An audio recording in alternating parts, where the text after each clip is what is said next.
გამარჯობა ხალხნო, ესე იგი 2 წუთი ჩაგაყენებთ საქმის კურსში აქ რა ხდება. დღეს დილას გუშინ ღამეს შევხვდით ის ჯგუფი, რომელიც მუშაობდით მტკიცებულებებზე გაყალბების. დღეს დილასაც შევხვდით და სურათი მტკიცებულებების სახეზეა. გასაგებია რომ უფრო პროფესიონალურად ეს ყველაფერი უკვე გააკეთეს ორგანიზაციებმა, სადამკვირვებლებმა. თავარი რაც მოხდა ეს არის რომ არჩევნების ფარულობა დაირღვა. თავარი ანუ რა არის? კონსტიტუციით არჩევნები ტარდება იმისთვის რომ ადამიანმა თავისუფალი ნება გამოხატოს.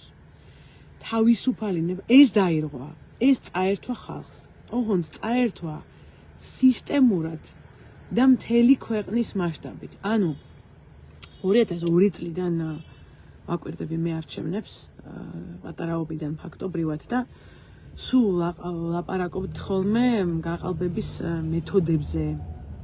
ჩაყრა, ID ბარათები, იქ მარკერი არ იყო, იქ კოორდინატორები ჩამოიყვანეს.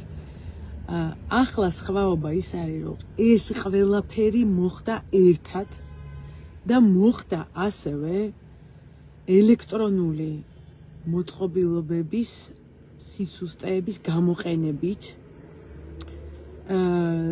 რუსული სპეცსამსახურების დახმარებით, იმის დახმარებით რომ აძევებდნენ ხალხს, წნეხი იყო მაგაძე, ხალხი ყვიროდა, ჩვენი დამკვირვებლები გამოგვიგდეს წარმომადგენლები. ნახეთ რა შეა საქმე. რომ რა მოხდება. დღეს საღამოს 7 საათზე ოპოზიცია ვიკრიბებით ჩვენთან ძლიერი საქართველოს ოფისში. მერე გვექნება ბრიფინგი და გამოვაცხადებთ რა გეგმა გვაქვს, რას ვაკეთებთ. სურათი სქემებისა დადგენილია, გაყალბების სურათი დადგენილია, ყველა პარტიამ ცალ-ცალკე გააკეთა ბრიფინგი. ახლა ერთად შევიკრიბეთ და ეს ყველაფერი დადგინდა. ვიდეოები არის, ხალხნო თუ ვინმეს ვიდეოები გაქვთ, ყველაფერი შეაგროვეთ, კიდე დამატებით 1000-ობით გვაქვს, მაგრამ დიდი და სისტემური საერთაშორისო გამოძიებისთვის დაგვჭირდება ამის ყველაფრის, რა ვიცი, დიდი არქივის შექმნა. რაც გაქვთ, გამოგვიგზავნეთ, პირადად მე გამომიგზავნეთ აქ. თქვენ თვითონაც შეინახეთ. ახლა გვჭირდება ამის საერთაშორისო გამოძიება, იმიტომ რომ თუ გამოძიება არ იყო და რეკომენდაციები არ დაიდო, აქ მეტი არჩევნები აღარ ჩატარდება. ისედაც თუ ბელორუსია გავხდით, აღარ ჩატარდება და ის არ ჩატარდება, ვერ ჩატარდება. იმ დონეზე არის არჩევნები მოპარული. ასევე მინდოდა მეთქვა რომ ჩვენ გვაქვს ძალიან აქტიური კონტაქტი, ხა შუადღესაც ჩართვა მქონდა ჩვენს უცხოელ პარტნიორებთან, იმიტომ რომ რეალურად ეს გზა არის სწორედ ევროკავშირისთვის და ევროკავშირი ძალიანაც კარგად არის საქმის კურსში. რა ხდება აქ? გუშინ ძალიან ცუდი გადაწყვეტილება გამოვიდა ამ მხრივ.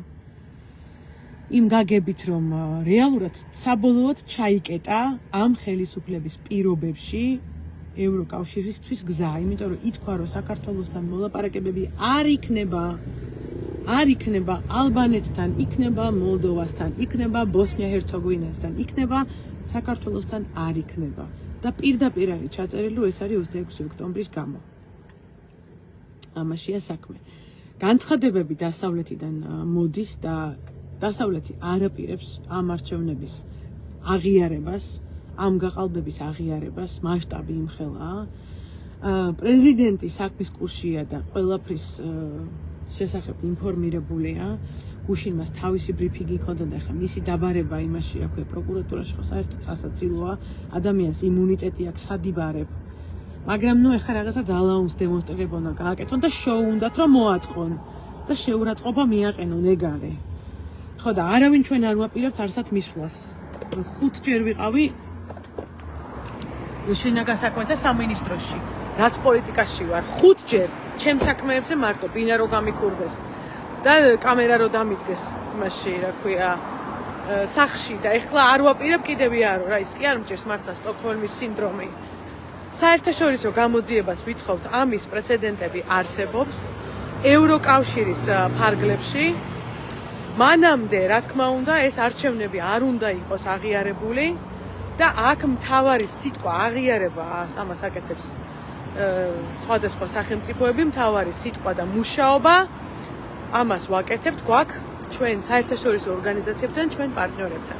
დღეს საღამოს ვიკრიბებით 7 საათზე იმისთვის რომ ერთობლივი მოქმედების გეგმა გამოგიცხადოთ და ბოდიში რომ ხშირად კონტაქტზე არა ვარ, იმიტომ რომ რამდენიმე სამუშაო ჯგუფია და ყველაფერს ყურადღების მიქცევა ჭირდება და ეს ძალიან ბევრი სამუშაოა, მაგრამ რო იცოდეთ ამ საქმეში ვართ დროებით.